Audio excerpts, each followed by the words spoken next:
তো নমস্কার বন্ধুরা, চলে এসেছি আর একটা সুন্দর রেসিপি নিয়ে। আজকের আমি আপনাদের সঙ্গে শেয়ার করবো এই যে চিংড়ি মাছের ঝাল। তো বাগদা চিংড়ি দেখছেন তো কত বড় বড় সাইজ, আর চিংড়ি মাছগুলো একদম ফ্রেশ, জানেন সকালবেলা একদম ফার্স্ট সকালবেলা নিয়ে এসছে, একদম টাটকা মানে মাছ। এইবারে দেখুন মাছগুলো কত বড় বড় সাইজের আর কত সুন্দর। দেখুন মাছগুলো এখনও মানে আমি যখন প্লাস্টিক থেকে ঢালছি মানে চট করে রাখা যাচ্ছে না, লাফিয়ে লাফিয়ে পালিয়ে যাচ্ছে। তো দেখুন এখনও পাগুলো নড়ছে। তো এবার মাছগুলোকে ভালো করে বেছে নেবো। মাছের ভিতরে মাথার ভিতরে একটা নোংরা থাকে, ওটাকে ভিতরে আর একটা সুতো মতো নোংরা থাকে, ওগুলো ভালো করে কাঁচি দিয়ে কেটে সুন্দর করে পরিষ্কার করে নেবো। তারপরে এখানে দেখুন আর একটা মাছ নিয়ে এসছে, দেখুন এটা হলো মৃগেল মাছ।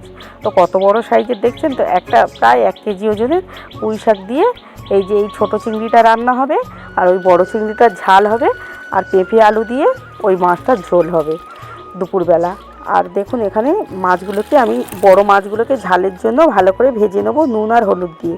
তো ভালো করে ভেজে নেবো, ভালো করে ভেজে নিতে হবে, কারণ এগুলো তো বড় চিংড়ি, একটু সময় ধরে ভাজতে হবে। তো দেখুন এখানে আমার তেলটা গরম হয়ে গেছে, তো আরও একটু তেল দিয়েছি ওর সঙ্গে। তো দেওয়ার পর এবারে কুচিয়ে রাখা পেঁয়াজটাকে দিয়ে দেবো, কয়েকটা কাঁচা লঙ্কা দিয়ে দিয়েছি, দিয়ে একটু নাড়াচাড়া করে এখানে পেঁয়াজ বাটা, টমেটো আর আদা রসুন একসঙ্গে পেস্ট করে নিয়েছি, সেটাকে দিয়ে দেবো। দিয়ে এইবারে ভালো করে কষিয়ে নেব। নেওয়ার পর এখানে দেখুন কাজু, চারমগজদানা বাটা, সেটাকে দিয়ে দিলাম।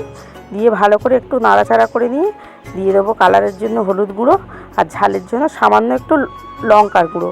তো বেশি লঙ্কার গুঁড়ো দেওয়ার দরকার নেই, কারণ কাঁচা লঙ্কা যেহেতু অনেকগুলোই দিয়েছি, তো বেশি দেওয়ার দরকার নেই। আর দিয়ে দেবো কাশ্মীরি লঙ্কার গুঁড়ো, কালারের জন্য, কালারটা সুন্দর আসবে, তো তার জন্য একটু কাশ্মীরি লঙ্কার গুঁড়ো দিয়ে দেবো। আর পরিমাণ মতন একটু চিনি দেবেন, কারণ টমেটোটা যেহেতু আছে, তো টমেটোর জন্য একটু চিনিটা দিলে কী হয়, স্বাদটা ভালো ব্যালেন্স হয়। তো দিয়ে ভালো করে এবার কষিয়ে নেবো মশলাটাকে। তো চলুন মশলাটাকে কষানো হোক। আর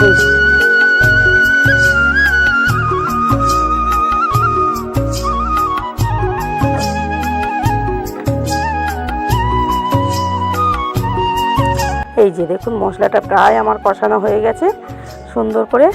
এইবারে মশলাটাকে কষানো যেহেতু হয়ে গেছে, মাছগুলোকে দিয়ে দেবো। এটা আপনারা আলু দিয়েও করলে আলুটাকে ভেজে নেবেন, নিয়ে এর সঙ্গে আলুটা দিয়ে দেবেন। তো দিয়ে এইবার ভালো করে কষিয়ে নিতে হবে মাছটা, আর মশলাটাকে ভালো করে কষিয়ে নেবো।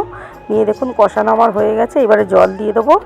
জল দিয়ে চলে এসেছি ছাদে, ওটাকে ফুটতে থাক। আমি চলে এসেছি এখানে ধনে পাতা দিতে, কয়েকটা ধনে পাতা আছে, এই কটা প্রায় শেষের মুখে নিয়ে যাই, নিয়ে গিয়ে মাছের ঝালটা নামিয়ে নেবো। তো হয়ে গেছে প্রায় মাছের ঝালটা। তো এবারে ধনে পাতা ওপর থেকে ছড়িয়ে দিয়ে মাছের ঝালটা নামিয়ে নিলাম। কত সুন্দর হয়েছে দেখুন। তো কেমন লাগলো ভিডিওটা প্লিজ কমেন্টে জানাবেন, আর দেখা হচ্ছে আবার নেক্সট ভিডিওতে।